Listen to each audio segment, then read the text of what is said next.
할렐루야. 오늘도 안산 동산교회 주일 4부 예배에 오신 동산의 가족들을 진심으로 환영합니다. 우리 좌우 앞뒤 사람에게 이렇게 환대하는 마음을 담아서 이렇게 이야기해 볼까요? 너무 보고 싶었어. 너무 보고 싶었어.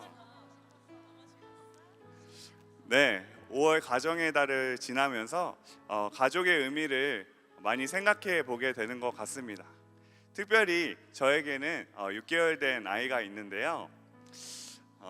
아이는 어떻게 생각할지 모르겠지만 아이가 떨어져 있을 때 제가 참 아이를 많이 생각하고 보고 싶어 한다는 사실을 알게 되었습니다. 그런데 문득 우리 하늘 아버지께서도 자녀된 우리를 그 마음으로 기다리고 더 보고 싶어하고 더 사랑한다는 사실을 깨닫게 되는 시간이었던 것 같습니다. 오늘 이 시간 나온 여러분에게도 그 우리보다 더 우리를 기다리시고 우리보다 더 우리를 사랑하시는 그 하나님의 마음을 누리며 경험할 수 있는 귀한 예배가 되기를 간절히 소망합니다. 우리 이 시간 다 같이 일어나셔서 그 주님 앞에 찬양으로 먼저 나아가시겠습니다.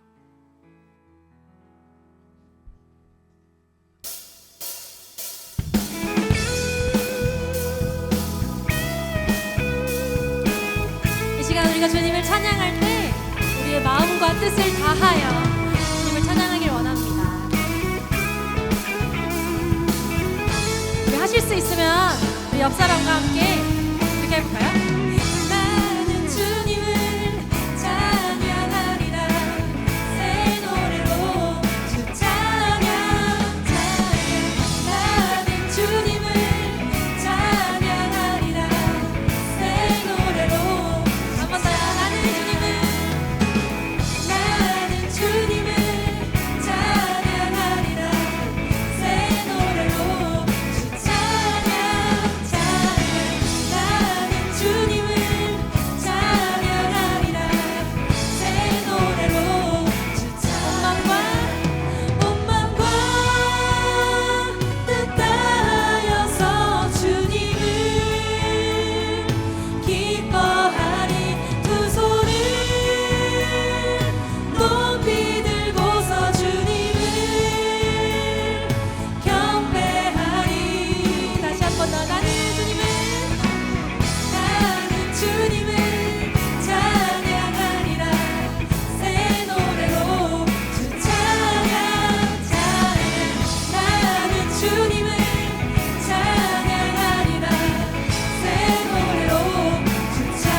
즐겁게 찬양할 수 있습니다. 우리 다시 한 번 더 나는 주님을 옆 사람과 함께 해. 나는 주님을 찬양하리라. 새 노래로 주 찬양 찬양. 나는 주님을 찬양하리라. 새 노래로 온 마음과 뜻 다하여서 주님을 기뻐하리. 두 손을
주 위해 살리 날마다 주 따라가리라 날마다 주 함께 걸으리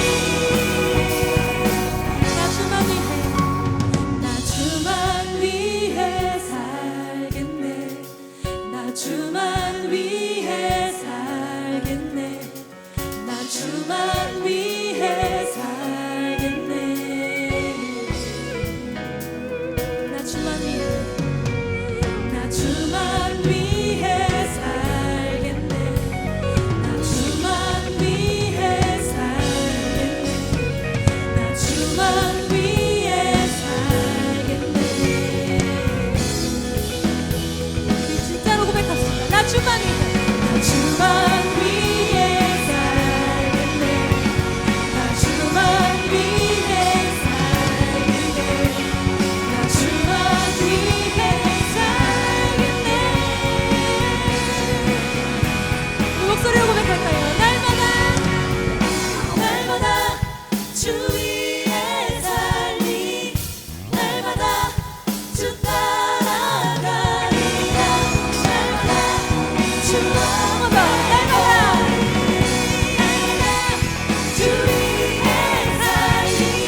세상 일들 이제 모두 다 해로 여기고 주님을 위해 다 버리네.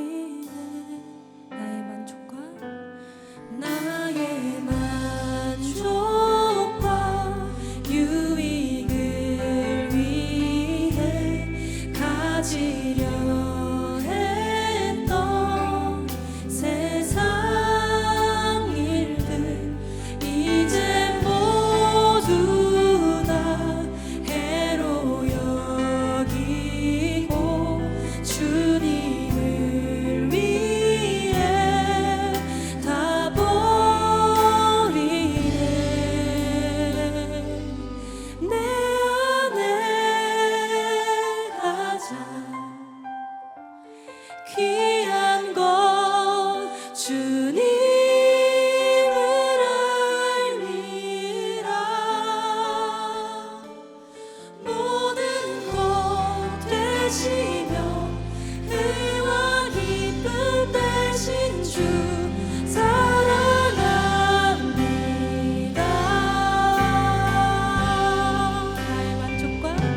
예수밖에는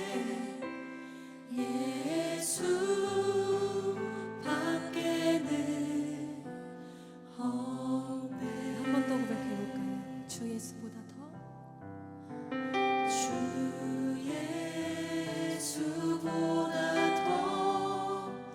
귀한 것은 없네.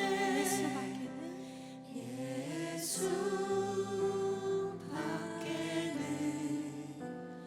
없네. 여러분의 목소리로 한 번 더 고백합시다. 주 예수보다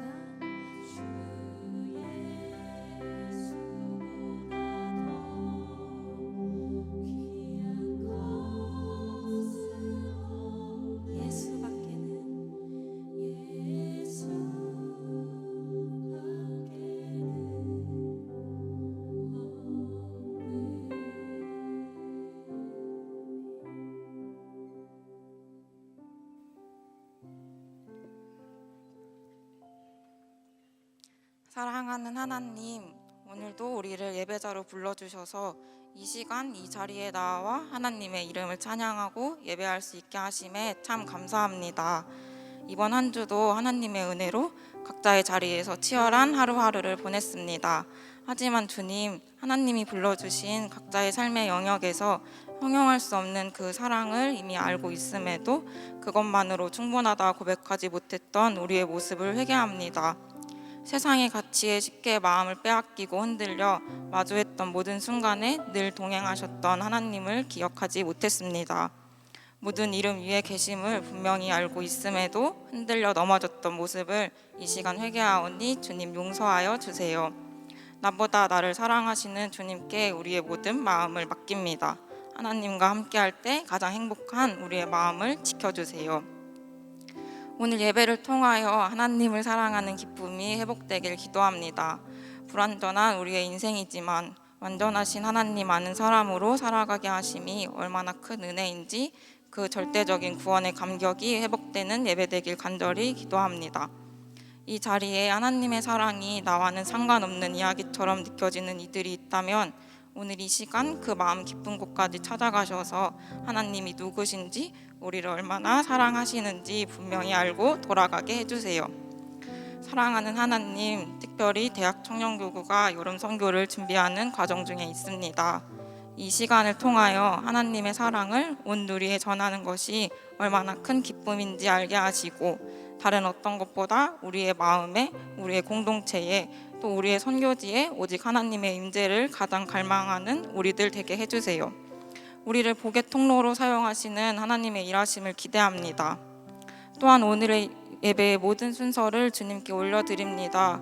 오늘은 무엇이 문제인가? 라는 주제로 사랑하는 박용준 목사님이 말씀 전해주십니다. 목사님에게 은혜 위에 은혜를 더하셔서 목사님의 입술을 통하여 우리에게 하나님의 말씀이 온전히 전해지게 해주세요. 말씀을 듣는 우리에게는 듣는 마음과 들을 길을 허락하셔서 우리의 상한 심령이 회복되어지는 예배되게 해주세요. 예배를 섬기는 많은 손길들이 있습니다. DS 프레이즈와 방송실, 런카이어와 모든 사역자분들, 스태프분들의 섬김과 헌신을 주님 기억하여 주시고 기뻐 받아주세요. 그리고 무엇보다 오늘 예배 후 모임을 인도해야 하는 VG 리더와 셀 리더, 간사와 섬김이들을 축복하며 기도합니다. 간절히 기도하는 것은 우리의 힘으로 하는 모임이 아니라 위로부터 오는 사랑이 넘쳐 흘러가는 모임 되게 해주세요. 우리의 모든 모임의 주인이 하나님임을, 또 우리의 서로 사랑함을 하나님께서 참 기뻐하심을 함께 모임 모두가 경험하고 돌아가는 시간 되게 해주세요. 어제도 오늘도 언제나 선하신 하나님을 찬양합니다. 사랑합니다. 예수님 이름으로 기도드립니다. 아멘.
네, 오늘은 좀 특별한 시간을 먼저 가지려고 하는데요. 오늘 스승의 주일을 맞이해서 다음 세대 부흥과 교회 미래를 위해서 교사의 부름을 받고 오랜 기간 동안 섬기신 우리 선생님들에게 교회와 온 교우의 따뜻한 격려와 감사의 마음을 담아서 교사 근속패를 전달하는 예식을 거행하도록 하겠습니다.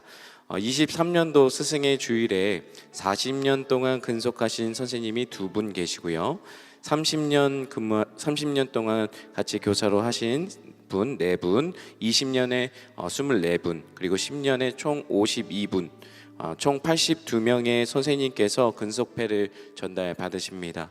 그 중에 오늘 4부에서는 본당 유치부의 대표로 이현주 선생님께 근속패를 전달하도록 하겠습니다.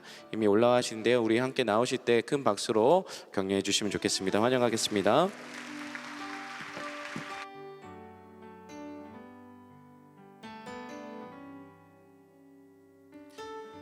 근속패 본당 유치부 이현주 선생님, 다음 세대를 위한 교회학교 교사 10년의 헌신에 감사와 축하를 드립니다. 2023년 5월 21일 대한예수교장로회 안산동산교회 교회학교 교장 김성겸 목사.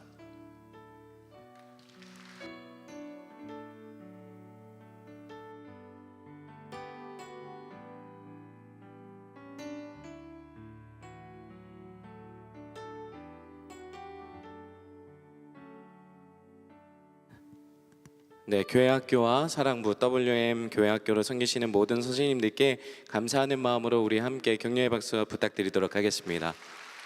네, 감사합니다. 감사합니다. 이상으로 근속패 수여식을 마치도록 하겠습니다.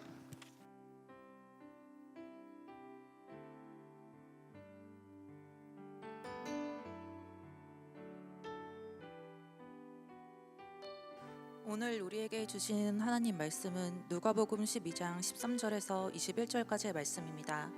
누가복음 12장 13절에서 21절까지의 말씀 신약성경 114페이지에 있습니다. 찾으신 말씀을 계시는 자리에서 한 절씩 교독하시고 마지막 절은 합독하시겠습니다.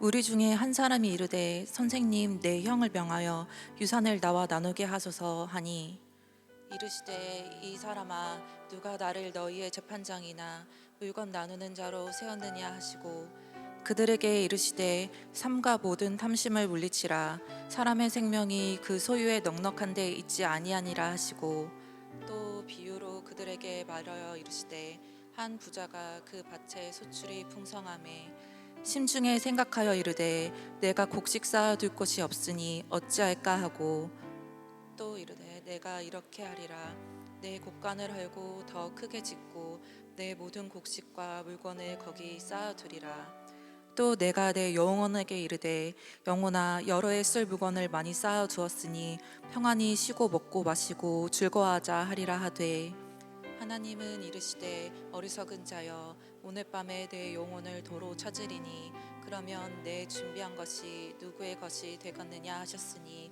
함께 읽겠습니다.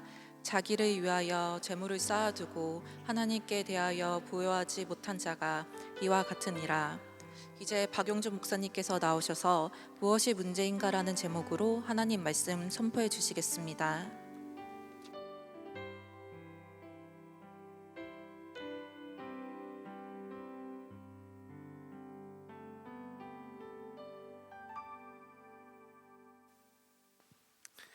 네, 반갑습니다. 네, 반갑습니다. 이제 한 3년이 지나니까 인사를 해주시네요. 네, 감사합니다. 우리 앞서서 우리 콰이어와 우리 대학교구의 스도 공동체가 특성을 한번 함께 했는데요. 우리 다시 한번 너무 감사하다고 찬양 받으시 하나님께 영광의 박수로 함께 박수 한번 올려드리겠습니다. 네. 네, 오늘은 스승의 주일입니다. 특별히 오늘 이 자리에도 우리 청년 또 대학 교구의 공동체 우리 성도님들께서도 교회학교에서 많이 섬기시는 걸로 알고 있는데요. 우리 한번 교회학교로 교사로 섬기고 계신 분들 한번 손 한번 들어볼까요? 네. 우리 이분들 너무 감사하다고 수고하고 계시다고 네, 축복합니다. 네, 감사합니다. 그리고 또 우리 청년교구와 대학교구를 섬기시는 교사분들이 계세요. 많이 이렇게 우리 가운데 드러나진 않지만 뒤에서 기도로 또 함께 섬김으로 섬기고 계시는 우리 청년교구와 대학교구 교사로 섬기시는 우리 교사 선생님들 위해서 박수 한번, 감사하다고 박수 한번 합시다. 네. 네, 우리 청년 대학 많은 성도분들이 우리 다음 세대 우리 교회학교 청소년들을 또 어린이들을, 어린이 성도분들을 많이 섬기셨으면 좋겠습니다. 네, 오늘 말씀을 한번 이렇게 들어가려고 하는데요. 오늘 성경에는 두 사람의 스토리가 등장합니다. 첫 번째 스토리는 예수님께 재산 상속 문제를 부탁하는 사람이 나오고요. 두 번째 스토리에는 예수님께서 말씀 속에서 이렇게 비유로 말씀하시는데 그 비유 속에 나오는 한 부자의 이야기를 하려고 합니다. 전체적으로 두 스토리에 등장하는 그 인물들에게는 특별하게 뭐 잘못했다거나 뭐 어떤 죄가 보인다기보다는 큰 잘못은 없어 보여요, 사실은. 그럼에도 불구하고 예수님이 그들을 향해서 부정적인 말들을 하세요. 부정적인 평가를 하시는데 이 성경 속에 나오는 이 두 사람을 통해서 우리에게 예수님께서 말씀하시는 문제가 도대체 무엇이었는지 한번 살펴보기를 원합니다. 13절에 보면 무리 중 한 사람이 나와서 예수님을 선생님 이러면서 부탁을 하기 시작합니다. 선생님이라는 표현은 랍비를 가리키는 말인데요. 아버지 유산을 나누는 가운데 이 형과 갈등을 빚던 동생이 이 문제에 대한 중재를 누구에게 맡기냐면 예수님께 맡기려고 나온 거예요. 마치 예수님을 법률 전문가처럼 생각하고 있는 것 같아요. 그러면서 이렇게 얘기하는 거죠. 예수님, 제 형에게 그가 잘못했고 동생인 나에게 저의 몫을 줘야 한다라고 좀 이야기해 주십시오라고 이야기하는 거예요. 그러니까 뭔가 부당한 일을 겪은 것 같아요. 그래서 예수님께 이런 부탁을 하는 거 보니까 이런 뉘앙스 자체가 이미 형과 동생 사이에는 관계가 많이 깨어진 것 같습니다. 구체적인 상황들은 우리 오늘 본문에 나와 있지는 않지만 이 형제의 아버지가 유언을 남기지 않고 세상을 떠난 것 같아요. 땅이나 재산이 분명히 있었겠죠. 그래서 당시 율법상으로는 유업을 받았을 때 이 형이 동의를 해야 동생과 이 유산을 분배할 수가 있었습니다. 동생은 예수님이 형에게 압력을 넣어서 재산을 좀 나눠주게 해달라고 이렇게 부탁을 하고 있는 거예요. 당시 유대인들은 전통적인 그 율법의 관례대로 유산을 분배했었는데 일반적으로 형제가 둘일 때는 장남에게는 3분의 1을 그리고 차남에게는 3분의 1을 가질 수 있도록 정해 놓았는데요. 만약에 동생이 이런 불합리한 상황에 놓여 있어서 예수님께 이런 부탁을 했다라면 굉장히 타당한 이야기인 거죠. 요청하는 것에는 문제가 없어 보입니다. 그리고 예수님을 유산 문제에 관련돼서 마치 재판장처럼 뭔가를 부탁하고 있는 것, 맡겨드린 것도 어쩌면 예수님을 뭔가 대단한 사람으로 인정하고 있는 것은 분명히 보이는 거죠. 그런데 예수님의 반응을 보면 이 사람의 이런 물음 앞에 부정적으로 약간 탐탁치 않게 보고 계신 것 같아요. 이렇게 얘기하시는 거예요. 이 사람아, 누가 나를 너희의 재판장이나 물건 나누는 자로 세웠느냐라고 말씀하시는 거예요. 주님이 지금 그 자에게 뭐라고 말씀하시냐면 너희들의 삶에서, 우리 삶에서 차지해야 될 자리, 예수님이 차지해야 되는 그 자리는, 그리고 우리에게 받으셔야 되는 인정은 어떤 재판장이나 물건은 나누는 사람 정도의 역할, 그 이상이 되어야 한다고 지금 예수님은 말씀하고 계시는 거예요. 우리 함께 15절 말씀 같이 한번 읽어볼까요? 15절 같이 읽겠습니다. 시작. 그들에게 이르시되 삼가 모든 탐심을 물리치라. 사람의 생명이 그 소유에 넉넉한 데 있지 아니하니라 하시고. 아멘. 자, 예수님께 부탁을 하고 있는 그 동생의 중심에 자리 잡고 있는 것이 너가 좀 교정되어야 될 필요가 있다라고 예수님이 말씀하시는 거예요. 너희 삶에 이 재산 문제라는 것이 너무 과도하게 큰 자리를 차지하고 있다. 그 마음에 무엇이 있다고요? 탐심이 있다라고 이야기하는 거예요. 자, 정당한 그 이상을 원하거나 아니면 유산을 당장 뭔가를 얻기 원하거나 어떤 그 관심을 빌려서 지금 예수님께 나와온 거예요. 자, 대단한 큰 일을 맡기면서 예수님을 마치 굉장히 신뢰하는 것처럼 보이지만 사실상 그 동생은 뭔가 중요한 것을 놓치고 있다고 주님은 말씀하고 계시는 거예요. 자, 너의 마음 가운데서 재산 분배 문제보다 먼저 근본적으로 해결해야 되는 더 중요한 문제가 있다라고 예수님이 말씀하고 계시는 거예요. 자, 네 마음에 네 마음을 온통 사로잡고 있는 그 탐심을 제거하고 그 자리를 내가 차지할 수 있도록 해라 라고 말씀하시는 거예요. 네가 있는 그 형제의 재산 분배 문제보다 그 자리에 예수인 내가 있어야 된다라고 이야기하는 거예요.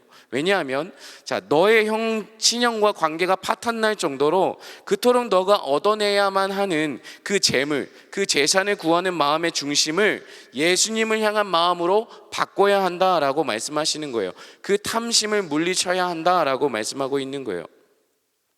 우리가 예전이나 오늘날 여러분들의 모습이나 우리의 모습에서 오늘날의 사회에서 사람들이 가장 큰 행복으로 여기는 것이 무엇입니까? 바로 돈을 많이 소유하는 겁니다. 이 돈은 우리 인간의 탐욕을 가장 확실하게 만족시키는 도구이기 때문에 그렇습니다. 자, 무엇이든지 사람에게는 더 갖고 싶은 욕망이 있어요.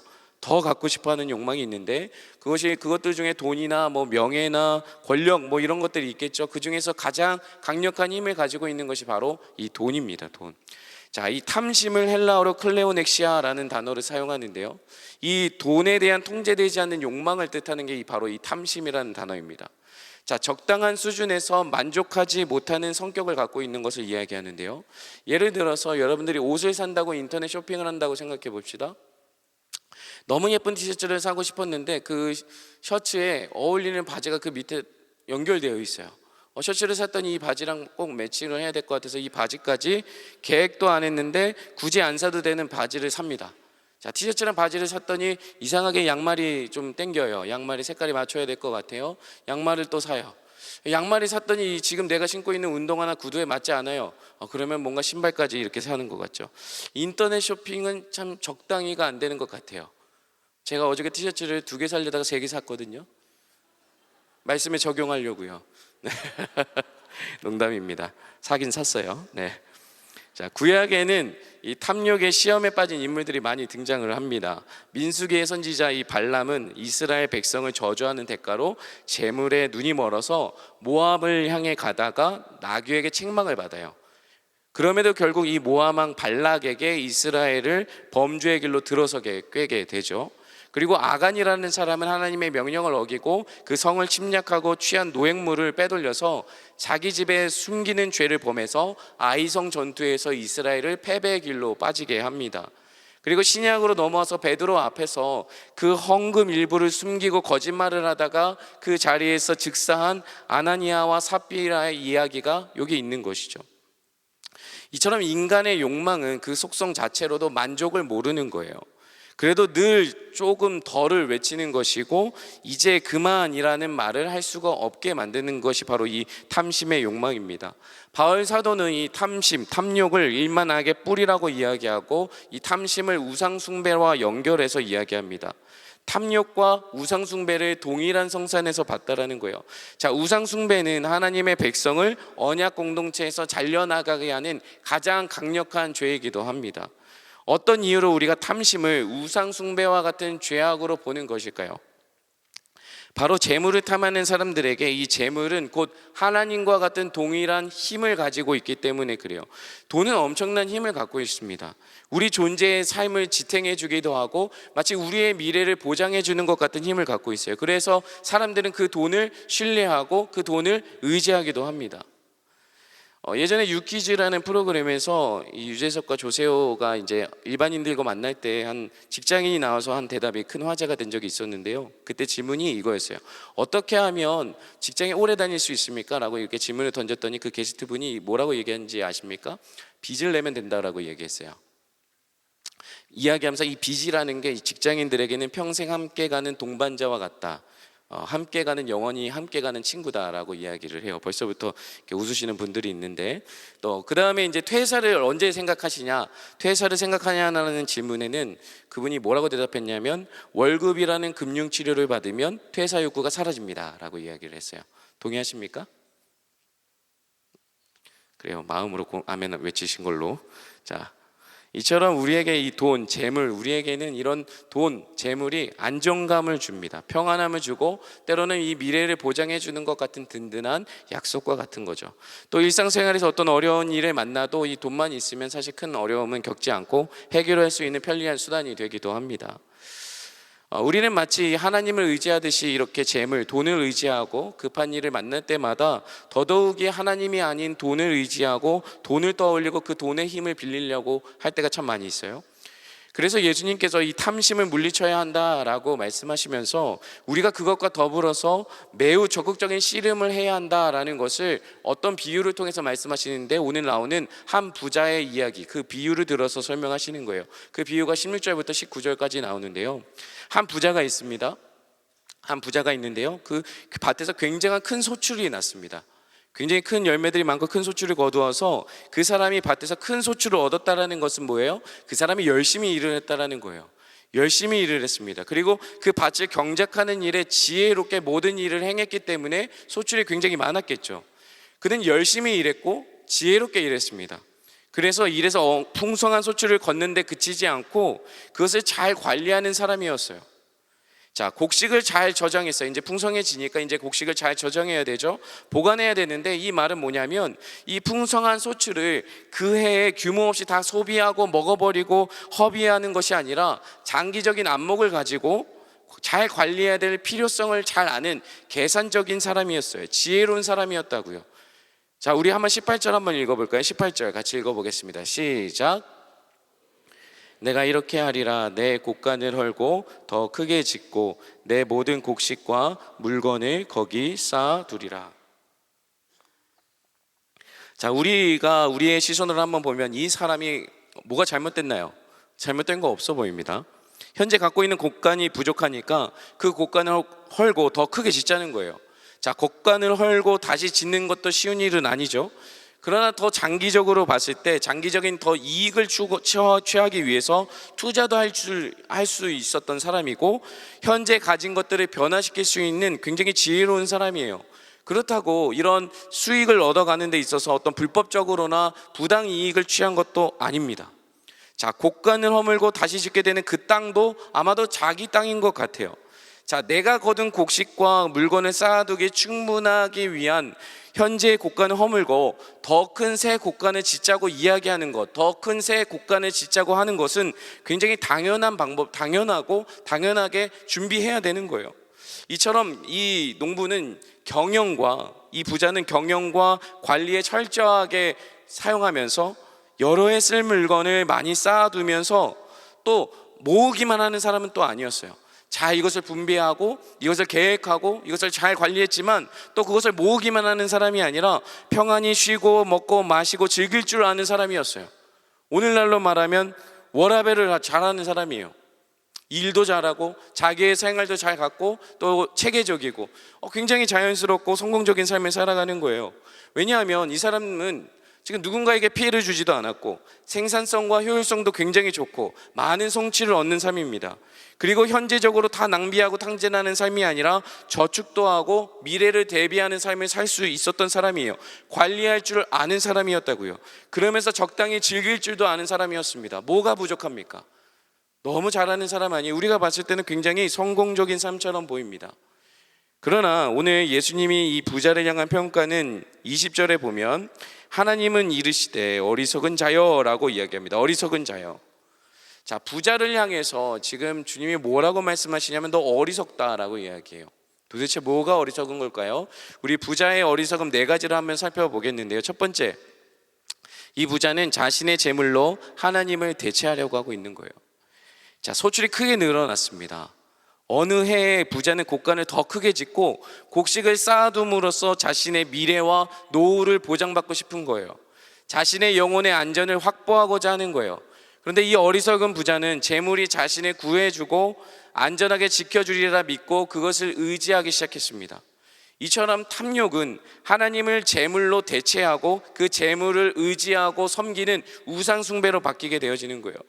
그래서 하나님은 구약의 성경을 보면 광야 이스라엘 백성들에게 가나안 땅에 들어가서 너희가 물질이 풍부해지고 부유하게 살아가게 될 때 벌어질 수 있는 상황을 미리 예측하고 미리 경고하세요. 우리 신명기 8장 19절 말씀입니다. 같이 한번 읽어봅시다. 시작.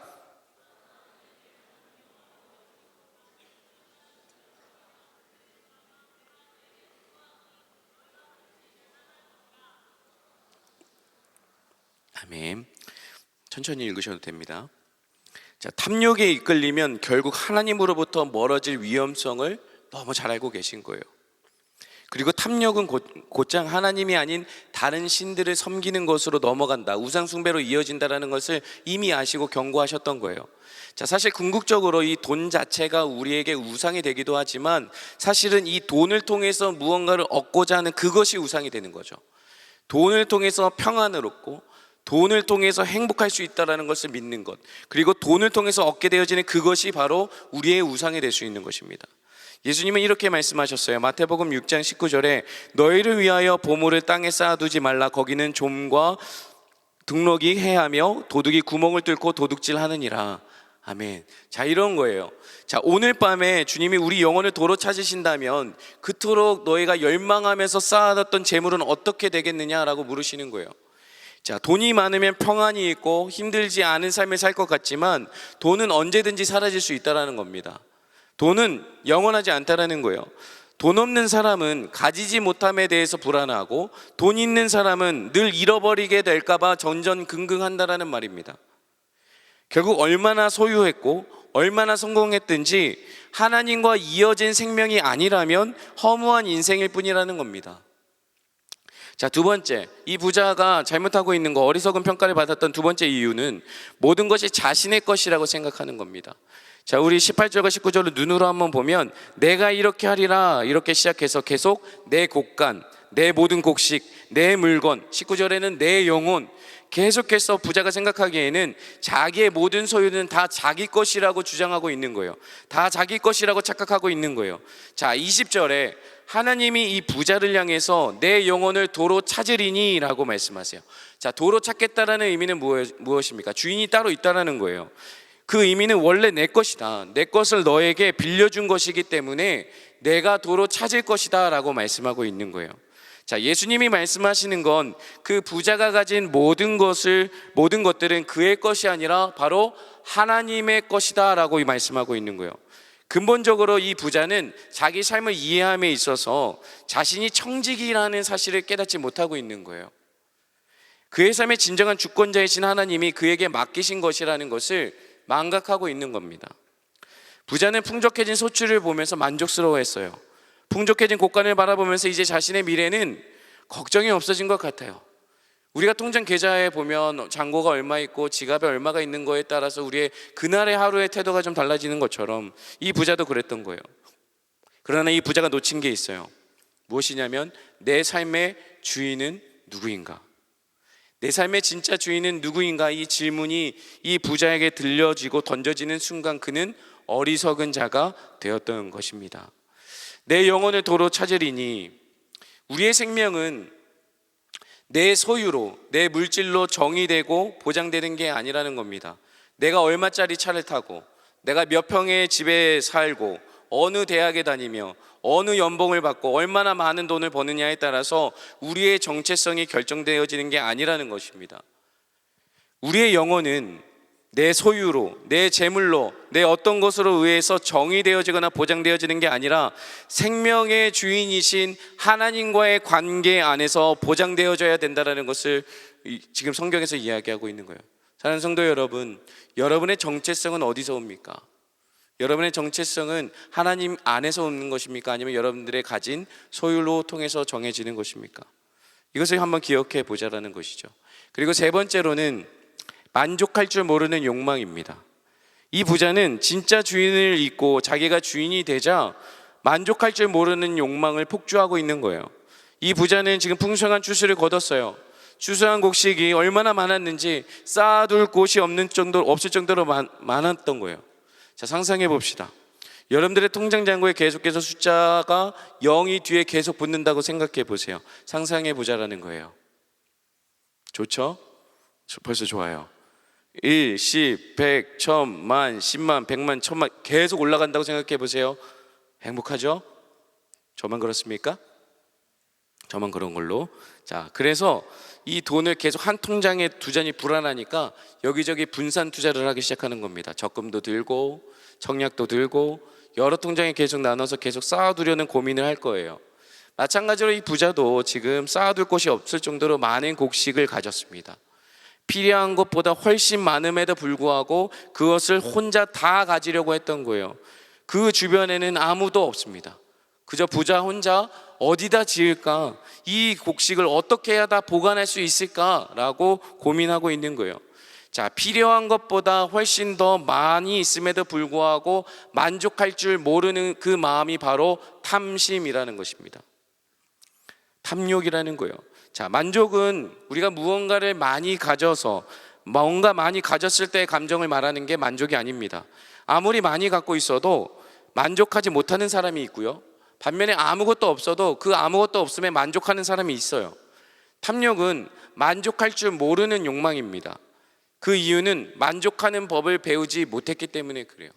우리가 만족하는 법을 배우지 못했기 때문에 그렇습니다. 늘 우리는 내일에 대한 두려움이 있습니다.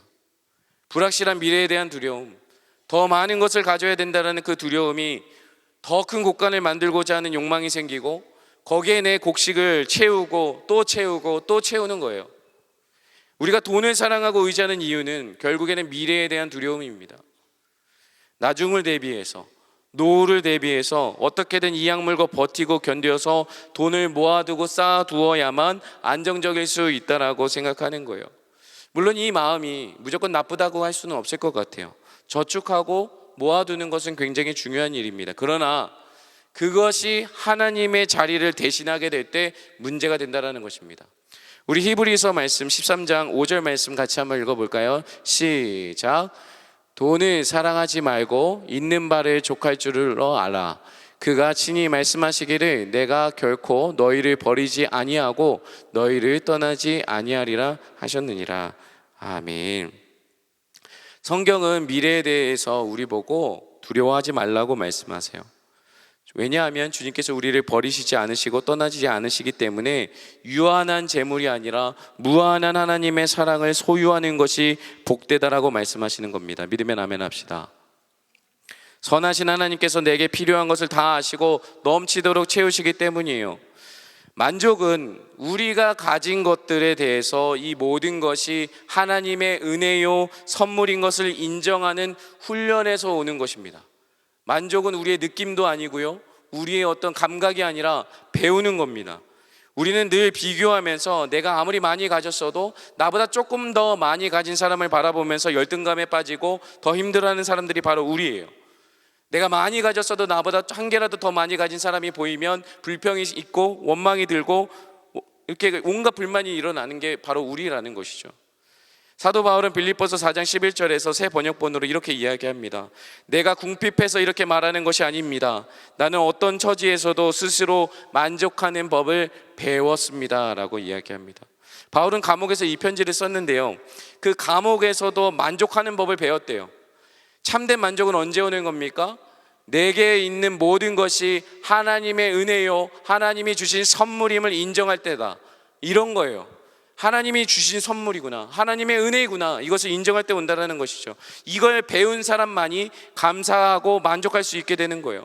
안개처럼 잠시 있다 사라지는 게 우리 인생입니다.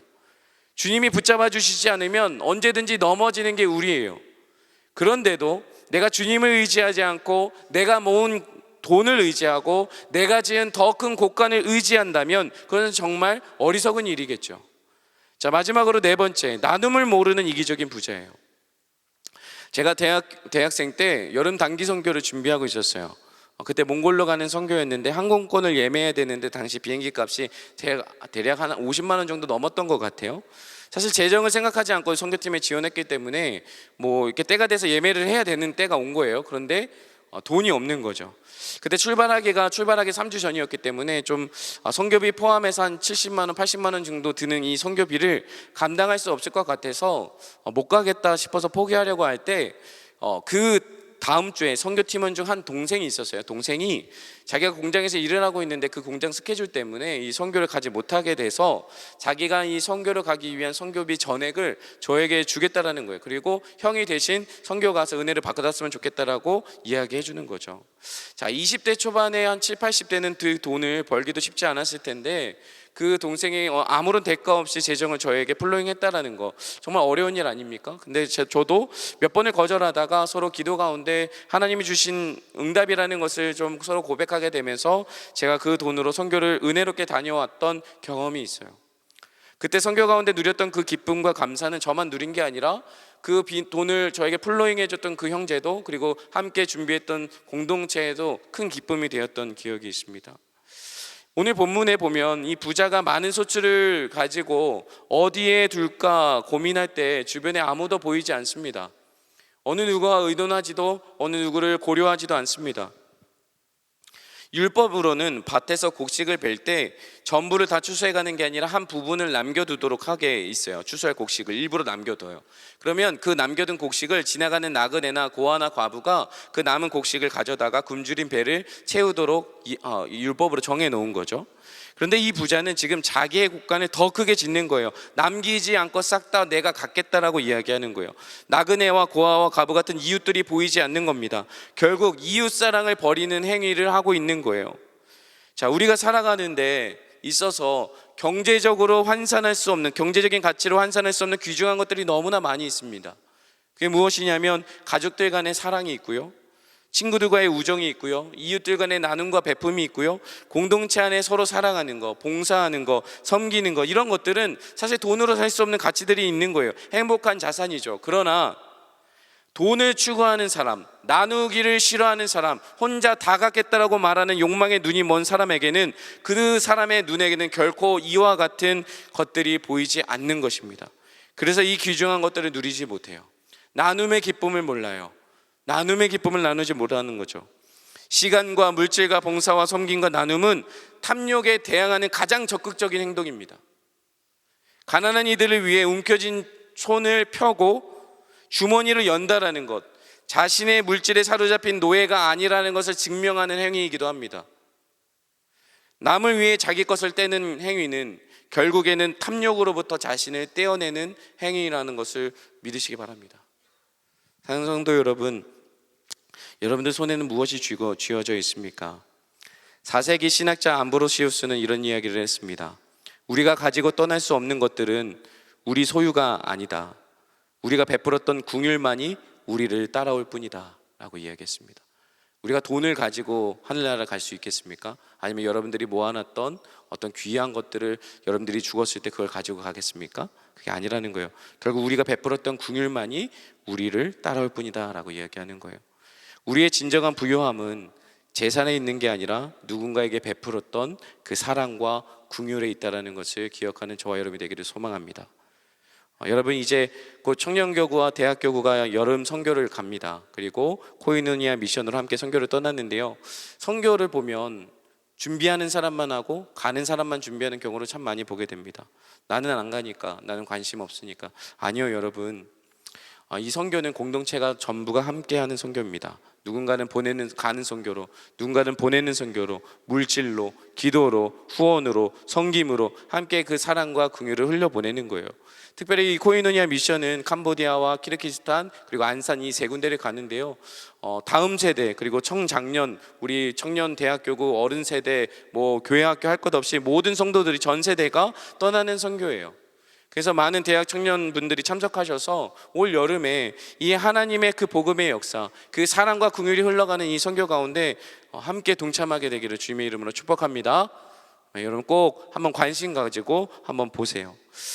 마찬가지입니다. 오늘 본문의 부자처럼 우리가 내게 있는 어떤 시간, 물질, 관계, 모든 것들이 왜 내 것처럼 생각하게 되고 왜 자꾸 그것을 의지하려고 할까요? 가장 근본적이고 기본적인 관점이 빠져있기 때문에 그래요. 소요리 문답 제1문은 이렇게 되어 있습니다. 사람이 제일되는 목적은 무엇인가? 그 대답은 이렇게 해야 합니다. 사람의 제일되는 목적은 하나님을 영화롭게 하고 그분을 영원토록 즐거워하는 것입니다 라고 이야기합니다. 우리는 당장 눈앞에 놓인 진로의 문제, 관계의 문제, 가정의 문제, 취업의 문제, 결혼의 문제, 산적해 있는 그 문제들을 해결하는 데 초점이 있습니다.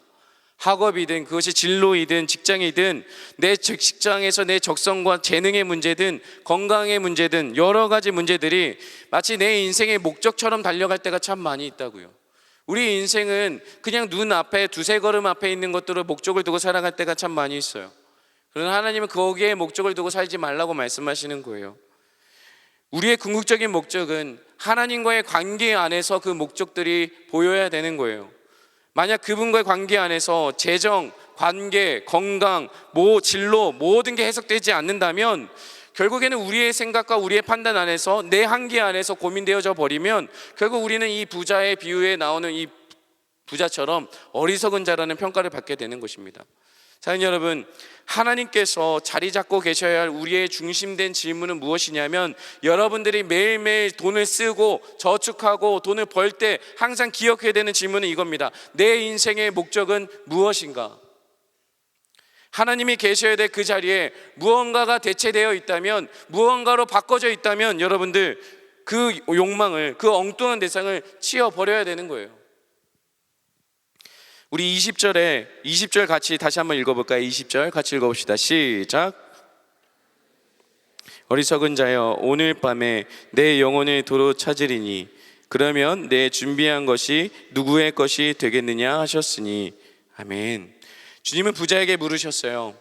일평생 돈에 집착해서 돈을 위해서 살다 죽으면 너가 벌어놓은 남은 돈은 누가 갖겠니? 라고 물으시는 거예요. 그러면 이 어리석음에 벗어나는 길, 탐욕을 이기는 길은 무엇이겠습니까? 사실 우리 모르는 거 아니잖아요.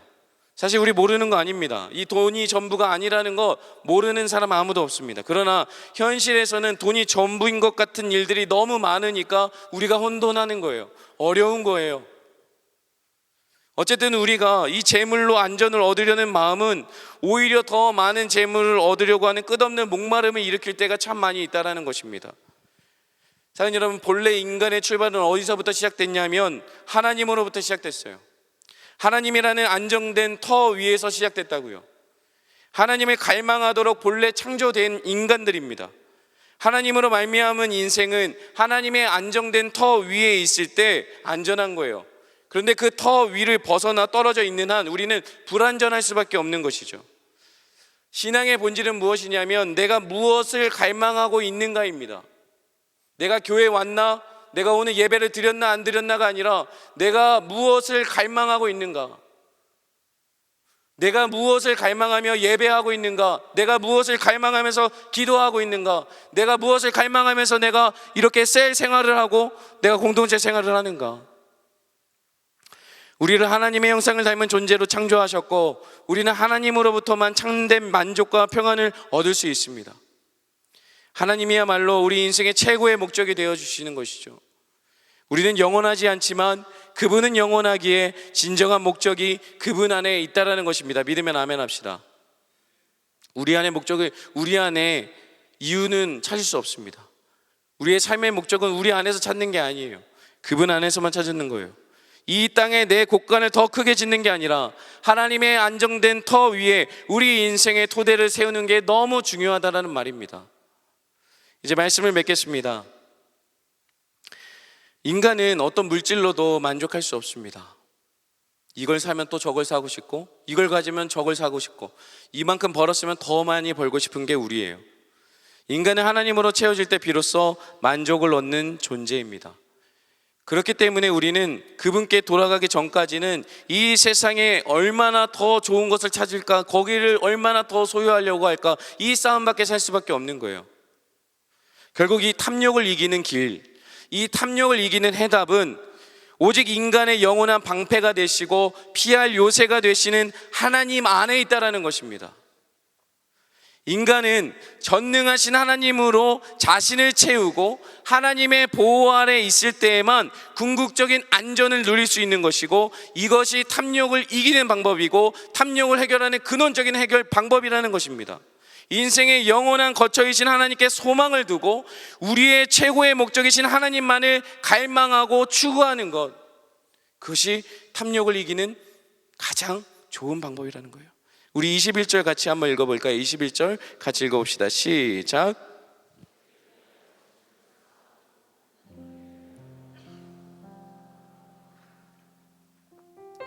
이거를 원어로 다시 해석하면요, 자기를 위해 재물을 가지려 하지 말고 하나님을 가지려고 하라, 하나님을 소유하라 라는 거예요. 예수님은 제자들에게 무엇을 입을까 무엇을 먹을까 염려하지 말고 먼저 하나님의 나라와 그 의를 구하며 살라고 말씀하셨어요.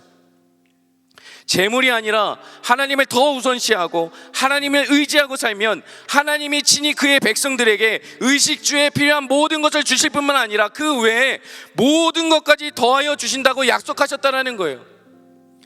재물을 가지려고 하는 게 아니라 하나님을 갈망하고 하나님을 소유하라는 것입니다.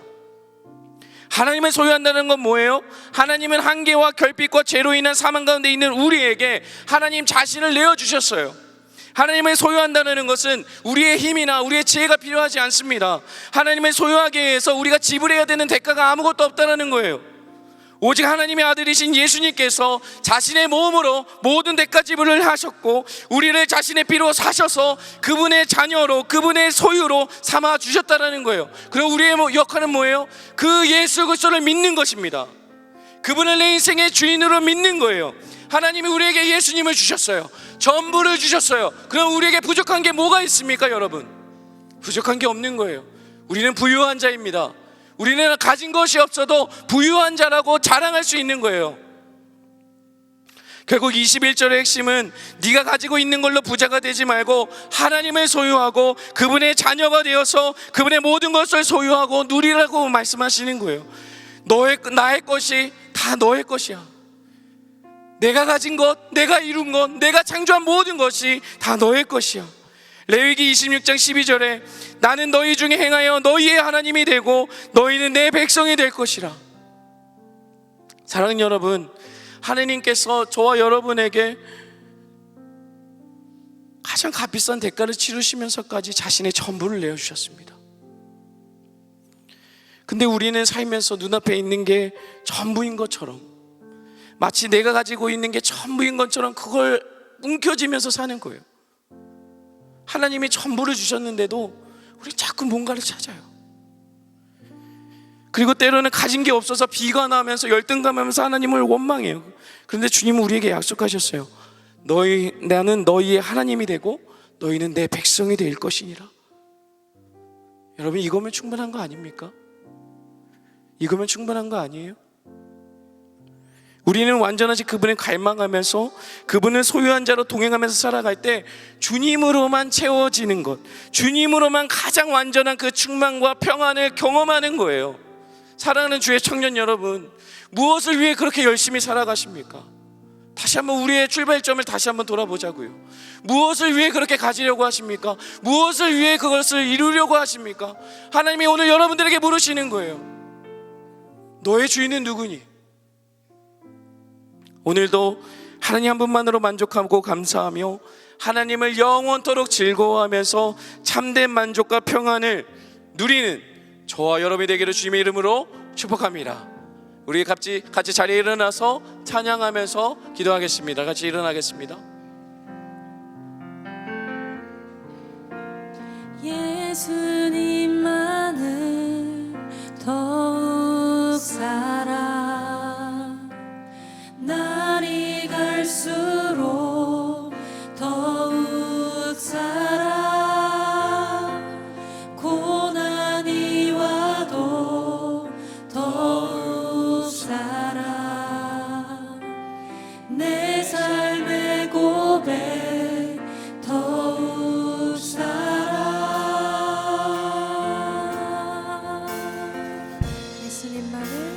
예수님만을 여러분들의 고백이 되었으면 좋겠습니다.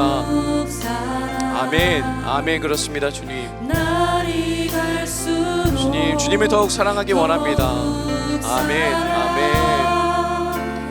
고난이 와도 더욱 사랑 내 삶의 고백 더욱 사랑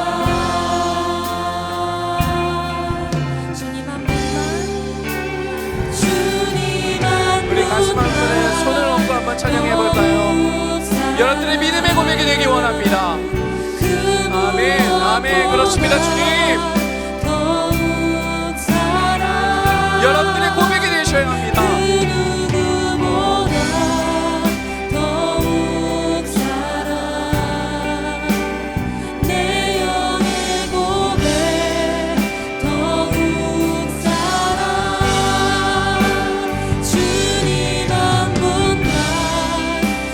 정말 주님 한 분만 사랑하실 겁니까? 정말 주님 한 분이면 만족하세요?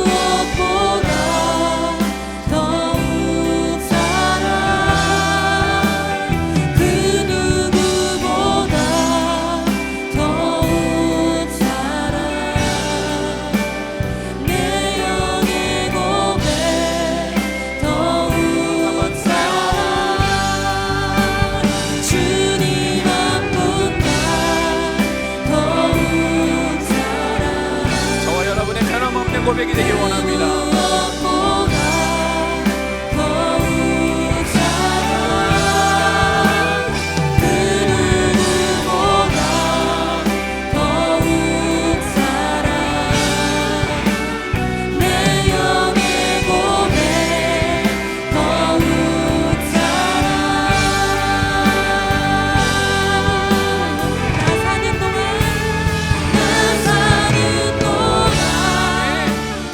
아멘. 주님을 더욱 사랑합니다. 주님을 더욱 사랑합니다. 주님.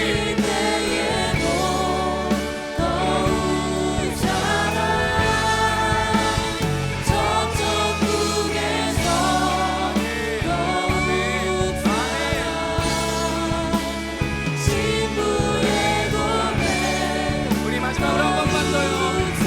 한 번 더 진실하게 고백합시다. 주님, 우리가 사는 동안 주님을 더욱 사랑하기 원합니다. 아멘, 아멘.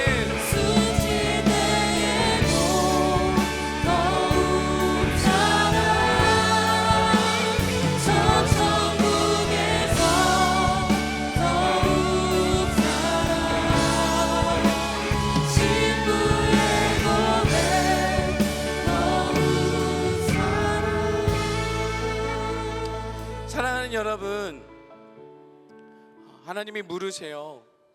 네 인생의 주인은 누구니? 네가 지금 붙잡고 아둥바둥 살면서 사는 그 붙잡은 거 뭐니? 네 손을 놓지 못하고 있는 그거 뭐니? 너 왜 나를 보지 못하니? 너 왜 나와 함께 하지 않니? 너 도대체 뭘 위해서 그렇게 달려가고 있니? 라고 물으시는 거예요. 사랑하는 여러분, 멈춰 서십시오. 멈춰 서셔서 들으십시오. 하나님을 떠난 건 아닌가? 여러분들의 자리를 돌아보십시오. 하나님의 음성이 들리지 않는다면 너무 멀리 떨어진 거예요. 사랑하는 여러분, 이 시간 여러분들에게 권면합니다. 이 시간 주의 청년들에게 권면합니다. 우리 자리를 돌아보고 다시 한번 주님의 음성을 듣기를 원합니다. 다시 한번 우리가 주님께 돌이키기를 원합니다. 주님이 다시 한번 물으십니다. 네 인생의 주인은 누구니? 네 인생의 주인은 누구니라고 물으실 때 우리가 회개할 것이 있다면, 주님, 내 안에 어지러운 것들이 너무 많이 있습니다. 하나님보다 다른 우상들이 너무나 많이 있고 하나님이 아니어도 충분히 살 수 있는 그것이 있습니다. 주님, 회개합니다. 이 시간 그 모든 것들이 끊어지고 오직 주님 한 분만을 소유하기 원합니다. 오직 주님 한 분만을 가지기 원합니다. 우리 이 시간 이 믿음의 고백을 가지고 회개하며 기도하도록 하겠습니다. 주님 찾습니다. 주여,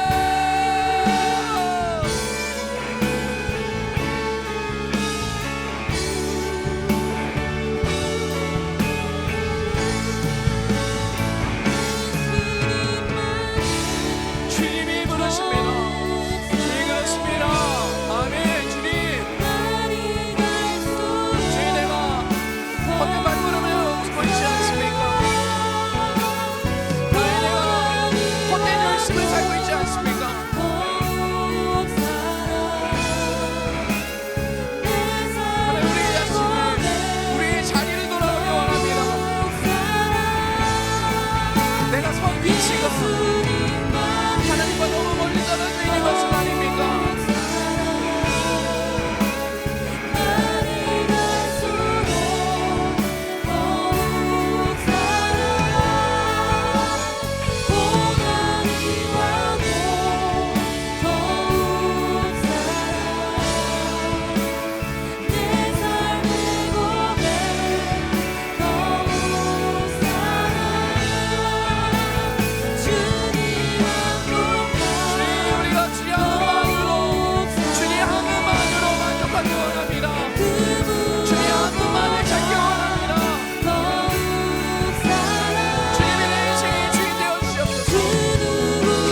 우리 마지막으로 기도할 텐데요.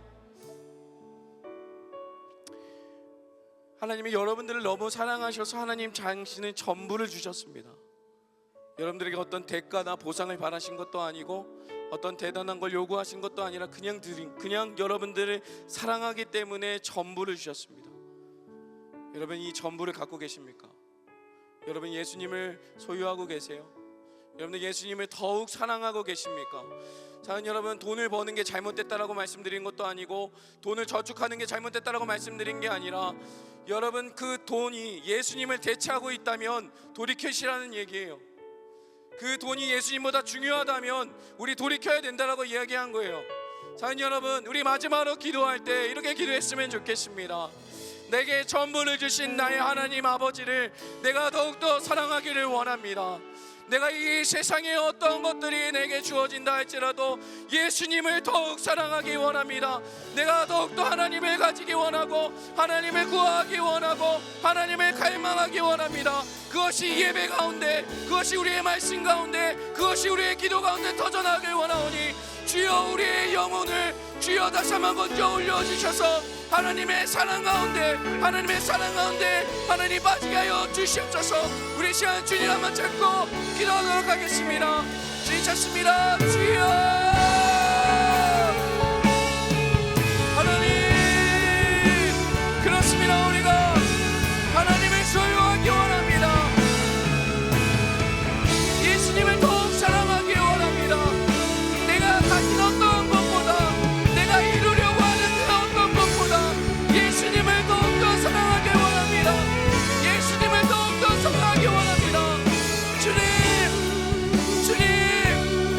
우리의 선하지 않은 마음, 우리의 완전하지 않은 마음을 주님에게 하기 원합니다. 오직 예수님만이 나의 전부가 되게 하여 주십시오. 만족을 모르는 이 시대 가운데 예수가 정답이 되게 하시고, 만족을 모르는 이 세대 가운데 하나님으로 만족하게 하여 주시옵소서. 하나님의 영광이, 성령의 충만하니 하나님의 이 자리 가운데 넘쳐나게 하여 주시옵소서. 이 시대의 청년들이 예수님만을 소유하기 위해서 시대 가운데 붙들려 있게 하여 주시고, 예배하게 하시고, 선교하게 하시고, 기도하게 하시고, 그 말씀 앞에 엎드리게 하여 주시옵소서. 하나님,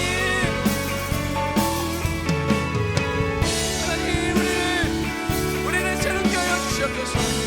주의 사랑으로 하나님 우리를 새롭게 하여 주시고, 다시 한번 하나님을 더욱더 사랑하고 오늘보다 내일 더욱 사랑하는, 오늘보다 또 내일을 더 주님을 사랑하는 이 시대의 청년들, 이 시대의 성도들 그리스도에 되게 하여 주시옵소서. 나는 너의 하나님이 되고 너희는 나의 백성이 되리라. 나는 너의 하나님이 되고 너희는 나의 백성이 되리라. 그렇습니다. 주님, 우리는 하나님의 소유, 하나님의 백성, 하나님의 거룩한 나라임을 믿습니다.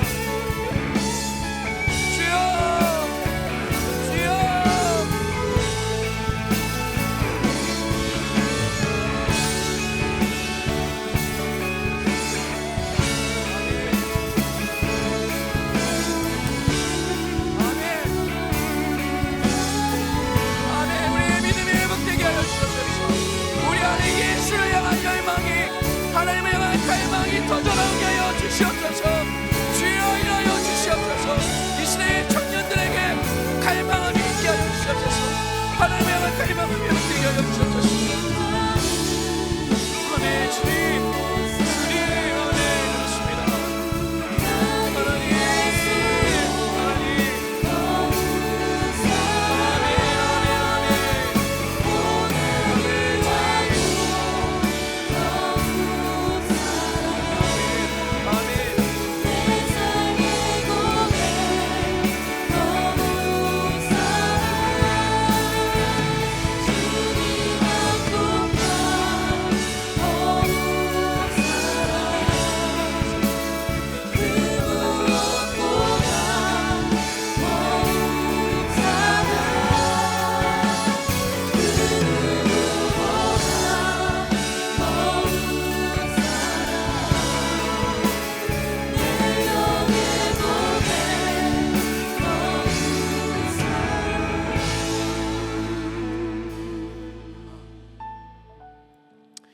나는 너희 중에 행하여 너희의 하나님이 되고 너희는 내 백성이 될 것이니라.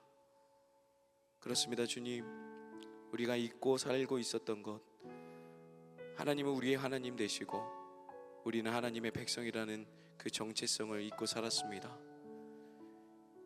가장 안전한 하나님의 터 위에 세워지는 집을 구하고 집을 갈망하는 것이 아니라 또 다른 터에서 내 욕심대로 내가 원하는 대로 내가 원하는 모습의 집을 짓고 살았던 그런 밥의 탑을 짓고 살았던 우리의 욕망에 어린 우리의 인생을 용서하여 주시옵소서. 하나님, 회개합니다. 제자리로 돌아오게 하여 주시옵소서. 잃어버렸던 것을 다시 찾게 하여 주시고 놓쳤던 것을 다시 붙잡게 하여 주시고 다시 한번 주님 한 분만으로 만족할 수 있는 그 믿음과 내게 전부를 주시며 나를 끝까지 사랑하시는 그 하나님의 사랑 앞에 엎드려서 오늘 하루도 다시 한번 주님 앞에 갈망함으로 예배하고 오늘도 그 갈망함으로 하나님 말씀 앞에 엎드리며 그 갈망함으로 하나님 앞에 간구하고 아뢰며 기도하는 우리 이 시대의 청년들과 사부에 나온 모든 성도들 될 수 있도록 인도하여 주시옵소서. 오늘도 물질에 매여서 걱정과 염려에 매여서 살아가는 인생이 아니라 하나님을 갈망하고 하나님을 소유한 자로 담대하게 오늘도 승리한 자의 삶을 살아갈 수 있고 이번 한 주도 주님 한 분만을 붙잡고 주님 한 분만으로 만족합니다, 주님 한 분만으로 기쁩니다, 주님 한 분만으로 즐겁습니다라는 믿음의 고백이 하나님 우리 이 시대의 청년들에게 우리 오늘 사부의 모든 성도들에게 고백되어 줄 수 있도록 성령 하나님 붙잡아 주시옵소서. 감사합니다. 사랑합니다. 거룩하신 예수 그리스도의 이름으로 기도드립니다. 아멘.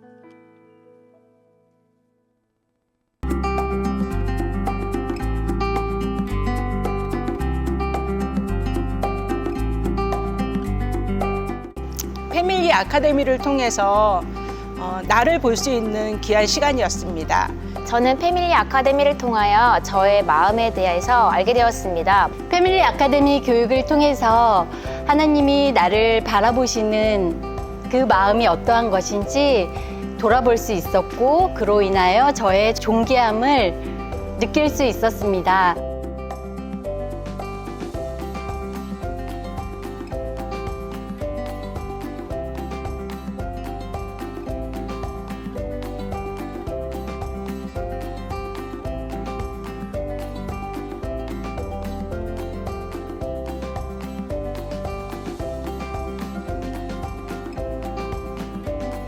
내 자신이 변할 수 있는 귀한 시간이라고 생각합니다. 많은 분들이 교회에서 마련해 주신 장을 잘 활용하셔서 정말 아름다운 가정을 이끌어 가셨으면 좋겠습니다. 패밀리 아카데미를 통해 행복한 가정으로 가는 길을 배울 수 있습니다. 패밀리 아카데미 강력 추천합니다. 꼭 함께 해주세요. 여러분의 많은 참여 바랍니다.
안녕하세요. 지호 선교회 준호가 선교사입니다. 공주에서 안산동산학회 청년들 여러분을 기다립니다. 안녕하세요. 홍천 에브라임 하우스의 정일호 집사입니다. 동산의 모든 청년들을 홍천 에브라임 하우스에 초청합니다. 안녕하세요. 제주 보목교회 담임 목사 권순현입니다. 제주도로 동산의 모든 청년들을 초대합니다. 함께 볼 그날을 기다리고 기도하며 있겠습니다. 사인벨지가노 안녕하세요. 몽골 국제대학교 권홍훈 선교사입니다. 안산의 청년들을 몽골 국제대학교로 초대합니다. 안녕하세요. 캄보디아에 생활하고 있는 최용남 선교사입니다. 올여름 동산의 청년들을 초대합니다. 캄보디아로 오세요. 할렐루야. 안녕하세요. 권광현 박희숙 선교사입니다. 키르기즈스탄으로 동산의 모든 청년들을 초대합니다. 안녕하십니까. 안산을 섬기는 동산교회 이한길 강도사입니다. 안산으로 동산의 모든 청년 여러분을 초대합니다.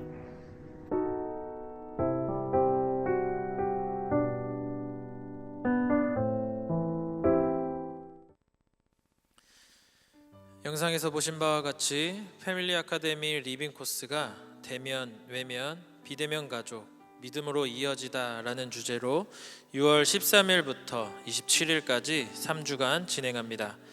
매주 화요일 오전 10시는 8층 세미나 1실에서 오후 7시 30분에는 줌을 통한 온라인으로 진행됩니다.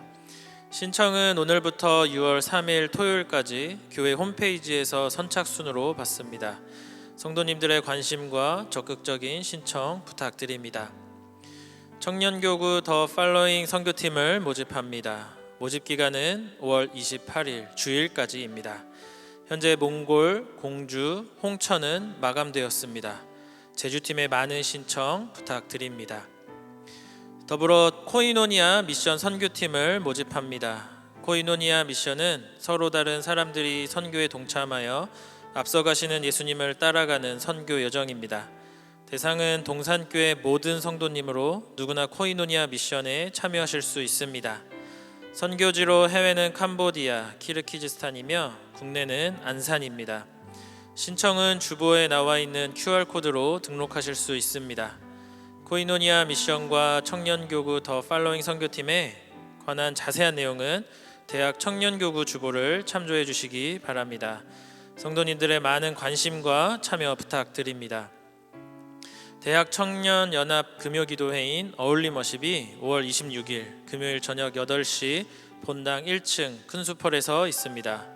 함께 어우러지며 올림 있는 예배 어울림워십에 대학 청년교구 성도님들을 초대합니다. 예배 후에는 야식도 준비되어 있으니 귀한 교제의 시간 누리시길 바랍니다. 안산 동산교회 4부 예배에 오신 우리 모든 동산의 성도님들을 주님의 이름으로 환영하고 축복합니다. 오늘 예배에 처음 나오셨거나 등록하기 원하시는 분들은 대학교구는 복지관동 3층 사랑 4실에서, 청년교구는 본당 뒤편 새가족 환영실로 오시기 바랍니다. 교회와 신앙생활에 대해 자세히 안내해 드리도록 하겠습니다. 우리 처음 나온 새 가족들을 향해서 힘차게 박수로 축복하고 환영할까요? 환영합니다. 축복합니다. 교회 소식 알려드립니다. 오늘은 스승의 주일입니다. 동산교회의 미래인 다음 세대를 위해 눈물과 기도로 애써주시는 교회 학교 선생님들을 축복하며 감사하는 하루가 되시기 바랍니다. 특별히 오늘 4부 예배 이후에는 교육국에서 준비한 솜사탕 선물을 나누어 드립니다. 많은 대학 청년 교사 선생님들이 교회학교와 사랑부 그리고 WM 교회학교에서 섬겨주고 계십니다. 슬픔은 나누면 반이 되고 기쁨은 나누면 배가 되듯이 교회학교 선생님들을 통해 모든 대학 청년 성도님들에게 함께 이 시간을 나누고자 합니다. 그래서 교육국에서 솜사탕을 여기 계신 모든 분들에게 나누어 드립니다. 나가실 때 교육국 사역자분들이 나누어 드리는 선물을 한 개씩 받아가 주시기 바랍니다. 그리하여 함께 섬김의 기쁨을 누리는 귀한 시간 되기를 소망합니다. 우리 스승의 주일을 맞아 교사로 수고하고 계신 대학 청년 교사 선생님들을 박수로 격려하고 축복할까요?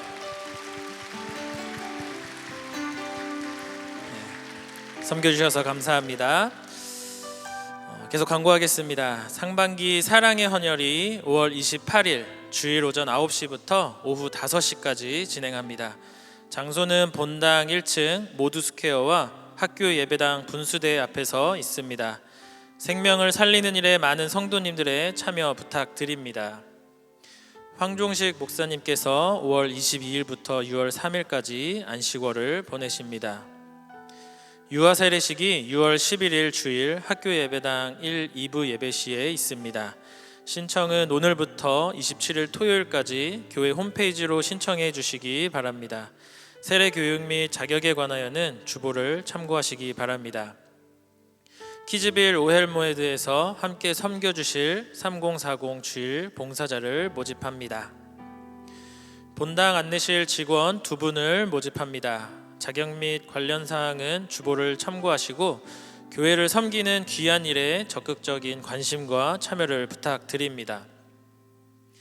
담임 목사님과 함께하는 바이블 칼리지 이스라엘 성지 순례 안내입니다. 바이블 칼리지 수강생들이 강의를 통해 배운 성경 이야기를 담임 목사님의 가이드와 함께 직접 순례하며 이해하는 시간을 가집니다. 신청은 7월 9일 주일 오후 6시부터입니다. 모집 인원은 선착순 20명입니다. 일정 및 자세한 내용은 주보를 참고하시기 바랍니다. 이번 주 새 커플이 하나님 안에서 아름다운 가정을 이룹니다. 김진관, 오지영 커플, 박정효, 김인정 커플, 장건하, 신정민 커플입니다. 예배에 참석하셨으면 자리에 일어나 인사해 주시고 우리 결혼하는 분들을 향해 박수로 축복할까요?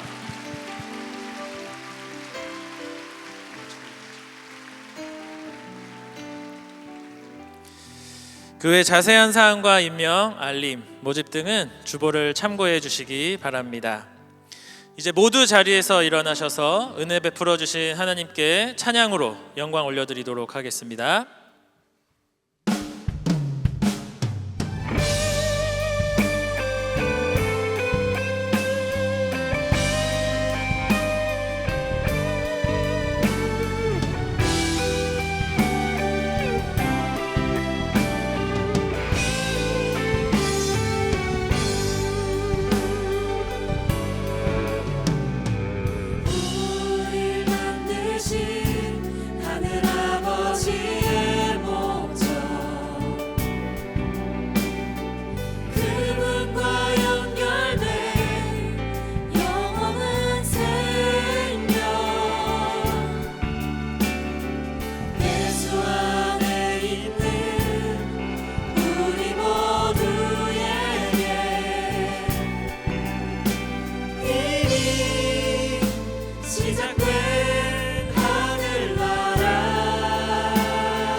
가르쳐주신 기도로 우리의 믿음을 선포합니다.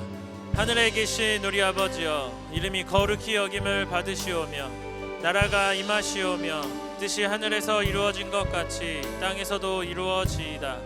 오늘 우리에게 일용할 양식을 주시옵고 우리가 우리에게 죄 지은 자를 사하여 준 것 같이 우리 죄를 사하여 주시옵고 우리를 시험에 들게 하지 마시옵고 다만 악에서 구하시옵소서. 나라와 권세와 영광이 아버지께 영원히 있사옵나이다. 아멘. 우리 좌우 양옆에 있는 지체들을 향해 손을 뻗어 축복하도록 하겠습니다. 서로 사랑하라. 서로 사랑하라. 서로 사랑하라. 서로 사랑하라. 서로 사랑하라. 서로 사랑하라. 서로 사랑하라. 서로 사랑하라. 서로 사랑하라. 서로 사랑하라. 서로 사랑하라. 서로 사랑하라. 서로 사랑하라.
예수 그리스도의 은혜와 하나님 아버지의 사랑과 성령님의 교통하심이 하나님을 갈망하며 하나님 한 분만으로 만족하기를 결단하는 그 삶을 살기를 다짐하고 또 기도하고 또 하나님 앞에 고백하는 주의 모든 청년들, 사부의 모든 성도들 머리 위에 영원토록 함께 있을지어다.